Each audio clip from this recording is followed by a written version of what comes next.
Hi hello welcome to news site Telugu channel. This is Paritala Murthy. India versus Bangladesh match ఏంటి? గెలిస్తే straight అవే semi-final కి, అది అందరికీ తెలిసిందే. ఓడిపోతేనే లెక్కలు మారిపోతాయి. సో తర్వాత మనం ఆస్ట్రేలియన్ కంపల్సరీ కొట్టాల్సి వస్తుంది.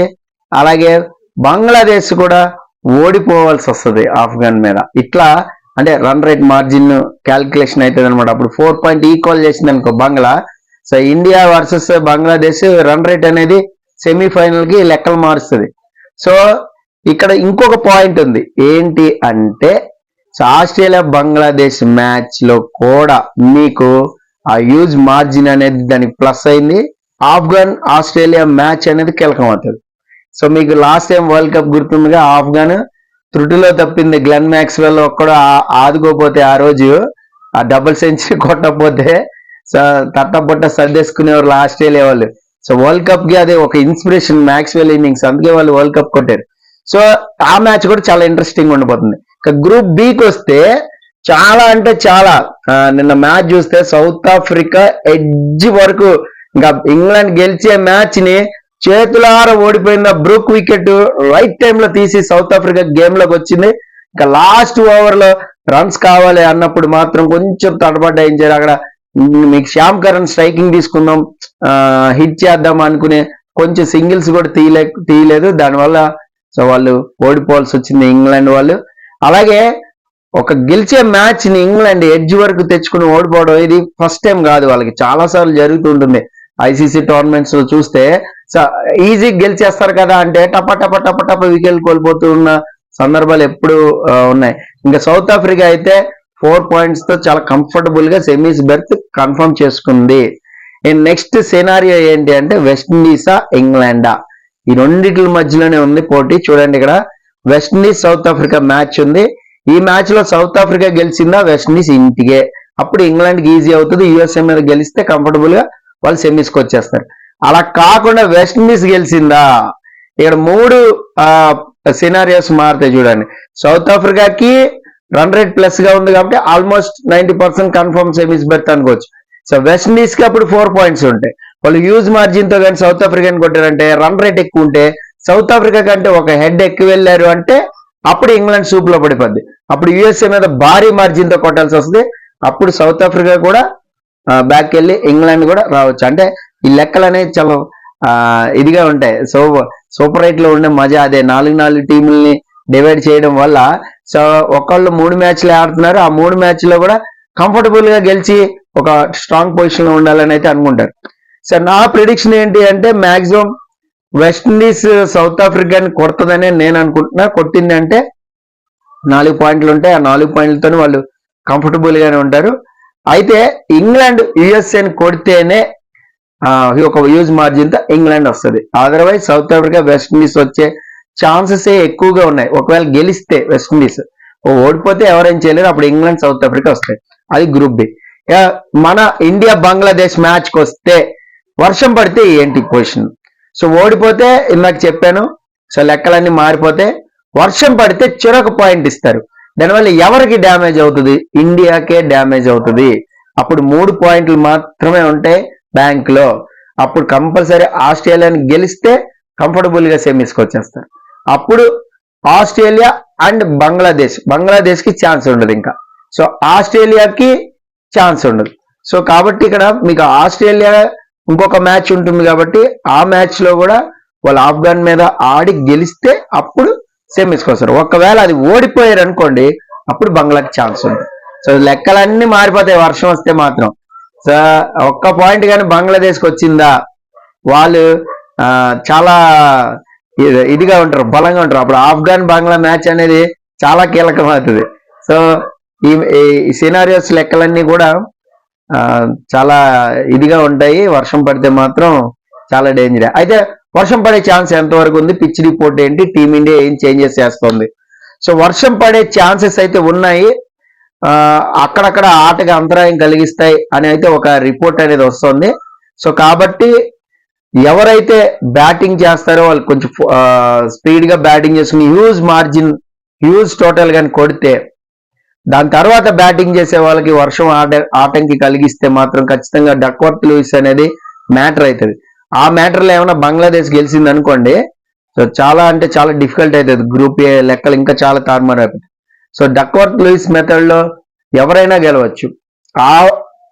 ఆ టైంకి ఆ కంఫర్టబుల్ పొజిషన్ లో ఎవరైతే ఉంటారో, so suppose 1 run head 2 runs head ఉంటే మనం ఏం చేయలేము. ఆ టైంకి ఆ బాల్ పడిన టైంకి వర్షం వచ్చింది, 2 runs హెడ్ లో బంగ్లాదేశ్ ఉందంటే వాళ్ళు గెలిచేస్తారు, అందులో డౌటే లేదు. మినిమం పవర్ ప్లే 6 ఓవర్లు అయితే చాలు మనకి. సో 2020లో డక్వర్త్ లూయిస్ మెథడ్ అనేది పెట్టకపోవడమే బెటర్ అని నేను అనుకుంటున్నాను. ఎందుకంటే ఏ మాత్రం కొంచెం వర్షం తగ్గిన సూపర్ ఓవర్ తో మ్యాచ్ డిసైడ్ చేయొచ్చు. సో సూపర్ ఓవర్ మళ్ళీ టాస్ వేయడం, సూపర్ ఓవర్ పెట్టుకోవడం అలా చేయొచ్చు. మరి ఎందుకనో మరి డక్వర్త్ లూయిస్ మెథడ్ నే నమ్ముకుంటున్నారు. సో మొన్న కూడా అలాగే జరిగింది, అందరికి తెలుసు. ఆస్ట్రేలియా ఈజీ కొట్టే మ్యాచ్, అందులో డౌట్ లేదు. సో అయినా కూడా డక్వర్త్ లూయిస్ మెథడ్ లోనే గెలిచింది. సో కంఫర్టబుల్ రన్ రేట్ తో ఉంది చూడండి, అందుకనే మీకు ఆ రన్ రేట్ లో కూడా తేడా వచ్చేస్తుంది. ఇప్పుడు 28 runs మార్జిన్ తో గెలిచింది అనుకోండి, ఆ రన్ రేట్ అనేది తేడా వచ్చేది. అదే డక్వర్త్ లూయిస్ అనుకోండి, 1 run తో 2 runs గెలిచామనుకోండి, రన్ రేట్ కొంచెం తక్కువ ఉంటుంది. సో కాబట్టి అది చాలా జాగ్రత్తగా ఉండాలి. ఇండియా వర్సెస్ బంగ్లాదేశ్ మ్యాచ్ లో ఇండియా 2 చేంజెస్ చేసే ఛాన్సెస్ అయితే కనబడుతున్నాయి. ఒకటి ఏంటంటే మహమ్మద్ సిరాజ్ని తీసుకొస్తారు. మహమ్మద్ సిరాజ్ని తీసుకుని వస్తే కుల్దీప్ ని పక్కన పెడతారా? ఎందుకంటే స్పిన్ అంతగా టర్న్ అయ్యే సినారియోస్ అయితే కనబడట్లా. సో మీకు స్పిన్నర్ కావాలంటే మీకు రవీంద్ర జడేజా ఉంటారు, ఆల్రౌండ్ పర్ఫార్మెన్స్ ఉంటుంది కాబట్టి సో జడేజానే ఉంచుకుంటారు. ఒకవేళ కుల్దీప్ కూడా కావాలి, వికెట్ టేకింగ్, మనం వికెట్లు చేశాడు, రన్స్ ఇచ్చినా కూడా అనుకుంటే జడేజాని పక్కన పెడతారు. జడేజా అంత బ్యాటింగ్ పర్ఫార్మెన్స్ కూడా అంతగా లేదు కాబట్టి ఒక్క మ్యాచ్ బంగ్లా మీద కూర్చోబెట్టే ఛాన్స్ ఉంటుంది. ఏదైనా ఫీల్డింగ్ లో కాస్త వచ్చిపోతూ ఉంటాడు. సో కుల్దీప్ ఉంటే జడేజా ఉండడు, జడేజా ఉంటే కుల్దీప్ ఉండడు. వీళ్ళిద్దరి మధ్యలోనే సిరాజ్ అనేది రీప్లేస్మెంట్ అవుతుంది. సో మహమ్మద్ సిరాజ్ మస్ట్ గా టీంలోకి రావాలి, ఎందుకంటే బంగ్లా మీద మ్యాచ్ కాబట్టి. పేస్ అక్కడ అటాక్ బాగుంది కాబట్టి పిచ్ మీద. ఇంకొక ఛాన్స్ కూడా ఉంది, చేంజ్ చేసే ఛాన్స్. శివం దుబే రీప్లేస్ చేస్తే యశస్వి జైస్వాల్ తీసుకొని వస్తారు. ఎందుకంటే కంటిన్యూస్ గా ఓపెనర్స్ లెఫ్ట్ ఆర్మ్ సీమర్స్ ని ఆటంలో ఇబ్బంది పడుతున్నారు. మనం మాట్లాడుకున్నాం మొన్న ప్రీవియస్ వీడియోలో. లెఫ్ట్ ఆర్మ్ పేస్ అంత స్ట్రగుల్ అవుతున్నప్పుడు మీరు ఎందుకని లెఫ్ట్ హ్యాండ్ ఓపెనర్ ఎందుకు పెట్టట్లేదని నేను చాలా బలంగా చెప్తాను. మాక్సిమం యశస్వి జైస్వాల్ ఈ మ్యాచ్ ఆడే అవకాశాలు నాకైతే ఎక్కువగా కనపడుతున్నాయి. ఆ చేంజ్ అయితే చేయొచ్చు. ఎందుకంటే రోహిత్ శర్మ ప్రెస్ మీట్ చూసిన తర్వాత నాకు అవసరమైతే మేము ఫాస్ట్ బౌలర్స్ ని తీసుకొస్తాం, అవసరమైతే బ్యాటింగ్ ఆర్డర్ కూడా మార్చుకుంటాం అని ఎలాగైతే చెప్పాడో దాన్ని బట్టి చూస్తే బంగ్లాదేశ్ మీద మ్యాచ్ కొంచెం మారుతుందని నేను అనుకుంటున్నాను. ఒకవేళ యశస్వి క్లిక్ అయ్యాడు అంటే ఆస్ట్రేలియా మ్యాచ్ కూడా కంటిన్యూ చేస్తారు. సో కాబట్టి యశస్వి జైస్వాల్ ఉంటే శివం దుబేని పక్కన పెడతారు.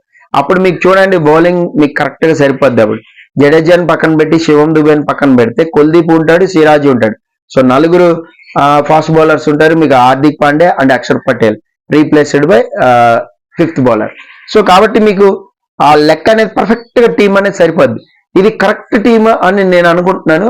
మాక్సిమం ఈ టీమ్ తోనే వెళ్లే ఛాన్స్ అయితే ఉంటుంది. ఇంకా పిచ్ కండిషన్ వస్తే బౌన్స్ అవుతుంది, పేస్ ఉంది. సో బంగ్లాదేశ్ బౌలర్లకి చాలా అడ్వాంటేజ్ ఉంది బ్యాట్స్మెన్ ఇబ్బంది పెడతానికి. ముఖ్యంగా బంగ్లా వాళ్ళకి కొంచెం అవకాశం ఇస్తే చాలు రెచ్చిపోతా ఉంటారు, మనకు తెలుసు. సో కాబట్టి ఎక్కడా కూడా వాళ్ళకి లూజ్ ఇవ్వకుండా సో టాప్ ఆర్డర్ మాత్రం బలంగా పెట్టుకుంటే, ఇప్పుడు యశస్వి రోహిత్ ఓపెన్ చేస్తే మీకు ఒక్కరు క్లిక్ అయినా విరాట్ కోహ్లీ 1 down వస్తే ఆ బ్యాటింగ్ ఆర్డర్ అనేది టాప్ ఆర్డర్ స్ట్రాంగ్ గా ఉంటుంది. మీకు రిషబ్ పంత్, సూర్యకుమార్ యాదవ్ 5 చూడండి చాలా స్ట్రాంగ్ గా ఉంటుంది. ఇక్కడ మీకు సినారీ వచ్చేసరికి హార్దిక్ పాండే ఉంటాడు అండ్ అక్షర్ పటేల్ ఉంటారు. 7 బ్యాటింగ్ ఆర్డర్ ఉన్నప్పుడు మీకు ఇది ఎనఫ్ అయిపోతుంది, సరిపోతుందని నా ఉద్దేశం.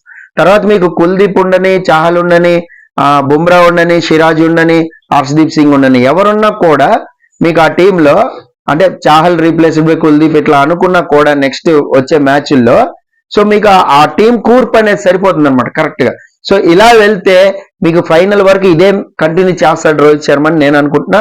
మాక్సిమం టాప్ ఆర్డర్ ఇలాగే పెడితే మీకు ఎక్స్ట్రా బ్యాట్స్మెన్ బలం అనేది వస్తుంది. శివం దుబేని కేవలం బ్యాటింగ్ కోసమే తీసుకుంటున్నారు అని అనుకునేటప్పుడు సో అక్కడ ఆ ఆర్డర్ లో శివం దుబే అనేది అనవసరం. కాబట్టి యశస్విని టాప్ ఆర్డర్ లో పెట్టుకుంటేనే మీకు అది యంగ్స్టర్ ఫేర్లెస్ క్రికెట్ ఆడతాడు. సో పవర్ ప్లేలో ఎక్కువ రన్స్ అనేది సంపాదిస్తాడు. సో అది మనం చూస్తే ఈ గత మ్యాచ్ లో పవర్ ప్లేలో మనకి ఎక్కువ రన్స్ రాలా. సో కాబట్టి ఆ చేంజ్ అనేది చేస్తానని నేను అనుకుంటున్నా. బంగ్లాదేశ్ మీద మ్యాచ్ కాబట్టి ఈ క్యాల్కులేషన్ అనేది వర్కౌట్ అవుతుంది. చూద్దాం రోహిత్ శర్మ ఏం చేస్తాడు అనేది. పిచ్ అయితే bounce pitch, pace pitch, first toss గెలిస్తే మాత్రం ఖచ్చితంగా బౌలింగే తీసుకుంటారు, అందులో డౌట్ లేదు. సో బౌలింగ్ తీసుకుంటే అపోనెంట్ 140 150 కొట్టినా కూడా దాన్ని చేజ్ చేయొచ్చు ఈజీగా. డక్వర్త్ లూయిస్ ప్రకారం వర్షం పడుతూ వచ్చిపోతూ కొంచెం ఇరిటేట్ చేస్తూ ఉంటే బ్యాట్స్మెన్ మనం చెప్పలేం కానీ వికెట్ ఇచ్చేస్తారు. Otherwise 150 is the best score అక్కడ. సో 150 లోపు కానీ కట్టడి చేయగలిగితే చేజింగ్ టీం గెలిచే అవకాశాలు ఉంటాయి. సో ఇది పిచ్ రిపోర్ట్. విన్నింగ్ మీటర్ ఏం చెప్తుంది? విన్నింగ్ మీటర్ 65% చూపిస్తోంది ఇండియాకి, 35% మాత్రమే బంగ్లాదేశ్ కి చూపెడుతోంది. సో బంగ్లాదేశ్ బ్యాటింగ్ ఫామ్ అంతగా లేదు, వాళ్ళ బ్యాటర్స్ ఎవరు కూడా అంతగా పర్ఫామ్ చేయట్లేదు. కాబట్టి ఈజీగా వాళ్ళని ట్రాప్ చేయొచ్చు, బొట్లో పడేయచ్చు. బుమ్రా గాని, సిరాజ్ గాని, హర్షదీప్ గాని, హార్దిక్ పాండ్యా, ముఖ్యంగా హార్దిక్ పాండ్యా బంగ్లాదేశ్ మీద అంటే బ్రహ్మాండంగా పర్ఫామ్ చేస్తాడు, మనకు తెలుసు ఆ విషయం. సో కాబట్టి ఇండియానే గెలుస్తుంది ఫుల్ మ్యాచ్ జరిగితే మాత్రం. వర్షం పడితే ఎవరైనా చేయలేరు, గోవింద. సో చూద్దాం ఎలా వెళ్తారు ముందుకి, వరల్డ్ కప్ లో మన సెమీస్ వరకు ఎలా వెళ్తారు అనేది అప్పుడు మాట్లాడుకుందాం. This is Paritala Murthy signing off. By by.